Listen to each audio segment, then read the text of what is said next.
Hi there, it's Larry Potsabinski on a special occasion of 31st anniversary since I've been in the hospital and got well on medication. I was still in the hospital for a couple more months, but I got well. The medication took effect tonight, 1 week before Thanksgiving, in 1994. That's 31 years ago, which is, if you ask any mental health professional, for a schizophrenic to go that long without relapsing, it's extremely rare. So, but I was committed to staying well because I had a point to prove that if you just work with the doctors, work with you, and I knew I was diagnosed when I was 17 years old in high school in Florida, Tampa, and I finished high school from the hospital, and on a motorcycle riding back and forth. I'd be back afterwards, but I finished high school and got out for it. I was 18 to drink then, and I was going to be 18, so I could sign myself out. Anyway, so they let me loose. I had my cake party at the clubhouse at the residence place, but I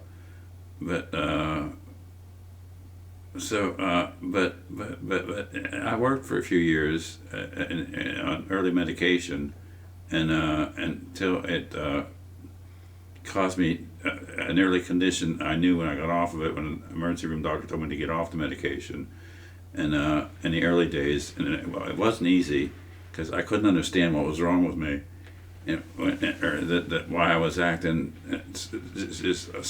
People reacted to me because I was so crazy where I went and talked and acted. And, you just don't understand. You see things differently, distortedly, and you see that as reality. The distortion of reality, a major distortion, depending how severe the illness gets, how major it gets. But and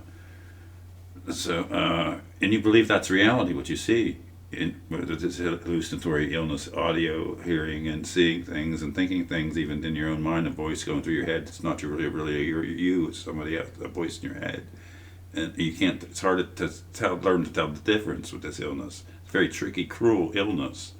So I suffered immensely in the first 19 years waiting for a second generation antipsychotic, as the first generation ones only caused tardive dyskinesia they talk about now on TV with that Austedo drug, XR, that I take for 2 years now, and it's made an amazing difference, but compensate for that damage. But and I'm grateful for it to have that effect, even though you can't really see that effect on me. The nerves burn away from the surface of your skin, from your extremities, your hands, face, and feet. And you get nerve damage called tardive dyskinesia, and involuntary movements usually. Or it can be worse than that too.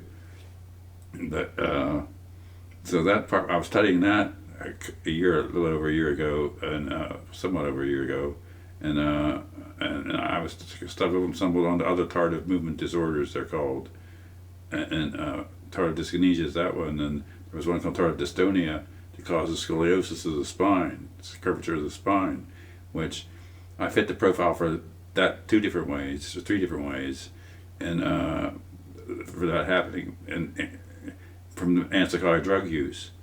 Okay, especially the combination I was on of aripiprazole or Abilify and risperidone or Risperdal. Abilify, Risperdal, or aripiprazole and risperidone mixed together can cause scoliosis, especially known to do that combination. So a rare amount of people have this, but enough people get it though, where I've researched it, it's pretty common the older a person gets into mid-age taking antipsychotic drugs.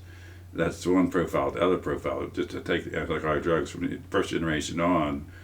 But nowadays they don't start you on the first generation on anything. They use them. I heard somewhere or read somewhere or something. They don't like to use them because they're so destructive, the nervous system. But so I made one version of this earlier. It was perfect, and the sun didn't come out at all, and it was 10 minutes exact. To update you on most people like to get well. It was hard at first. And then when the medication worked, I was 20 years basically later in life than where I should have been when I got sick.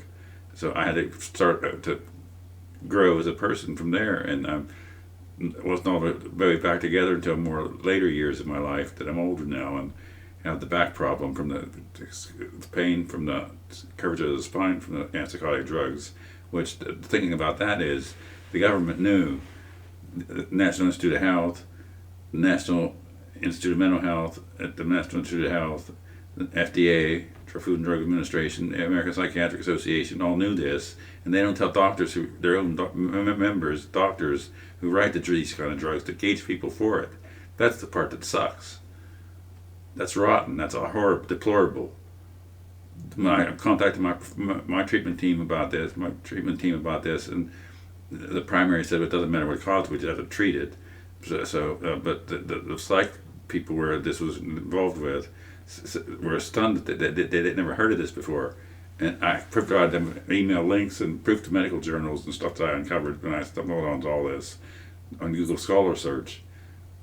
You get professional documents like medical journals if you type in the right keywords. So I proved to them that in the time frame I started on the aripiprazole was the same as when it started bothering me a short time, a year or so later. I checked with a friend at the time, and she said it was not when we met, but it was shortly afterwards. So we met in 2005, and that's when I went on the aripiprazole that year, or the year right before, around that year I think it was. But so it's been hell on me, but I survive, and the back pain is the worst thing, and at this point the schizophrenia is not such a thing because of the medication that caused it. They took me off of it a year ago last month, and immediately the pain went astronomical. I'm driven to the pain clinic for the first time, and I'm due to get some more shots soon for that, but in my back and sacroiliac joints in your hip, between your hip and your backbone or whatever, and spine, but so that helped. They help, and I didn't realize they helped so much they wore off, but so I'm just able to make it to the day. I've started some new medication, some nutritional supplement to build muscle tone, muscle mass, called creatine, and it's having a beneficial effect on my back pain so far too. Because muscles are forming on my back as well from the exercise. Sit to Be Fit TV show, PBS show. I found for chair exercises for people like me to get and build muscles, and that's what I've been doing. And the muscles have been improving, and my ability to get around for a few days now.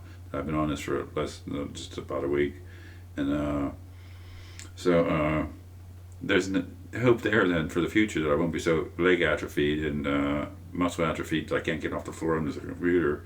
So that's sedentary lifestyle from schizophrenia, they told me at first, and I can expect, and that's what happened. I never was one to exercise or work out, but because I was held back neurologically too. With the tardive dyskinesia, when I clenched my hand like that, there's a fist there that forms there. Since I was under the age of 18, I couldn't do that. And I never could until I got on the Stedo for the tardive dyskinesia a couple of years ago. So I'm neurologically intact now, I guess, is what I'm going to be, but made that way by medication. But I survive, and the medication, schizophrenia, it's a weird, bizarre disease, cruel disease, because it distort things that you think are real, and you react to them as if they are real, and they're hallucinations of some kind, or imagination of some, overactive imagination, if you want to call it. My dad used to call it, maybe. So that fools you and tricks you into thinking that's reality, what you see, and then you react to that and get in trouble with people because they know the difference. That's not really happening, and you think it is in this illness. That's what the illness is. It makes you think things are happening that are not, and without medication, there's no hope. There's no help with medication, even if it is. Well, they don't use the first generation. That's the most dangerous ones, and then the other ones are more safer to use, but it depends. You have to research and do your homework though too, and if you're able to, or consult somebody like me who does. So we're at 10 minutes, and that's about how long I made it. So it's 31 years is highly unusual if you ask any mental health professional to make it with not relapsing in the hospital. And I'm proud of myself for doing this. So I do it on my part, willingly on my part, take the medication every night for all these years because of all the trouble I was in with the Secret Service file this thick on small doc, thin paper. And the last one said they were ready to file federal charges on me in federal court for harassing the vice president's office by calling him on the telephone before caller ID and all that. So I'm fortunate to be as well and intact as I am and benign as I am today now. So and I'm thankful that I survived all that. And even though I put people through hell, I didn't have any idea what I was doing at the time. You don't when you have schizophrenia and you act up. You get enraged and freak out and fly around town on a motorcycle, to say this near John Lennon.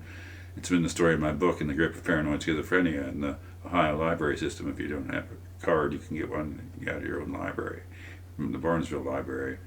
So have a nice day, and I just want to say peace. It's nice to be well for 31 years. That's a record breaker for most people, most schizophrenics.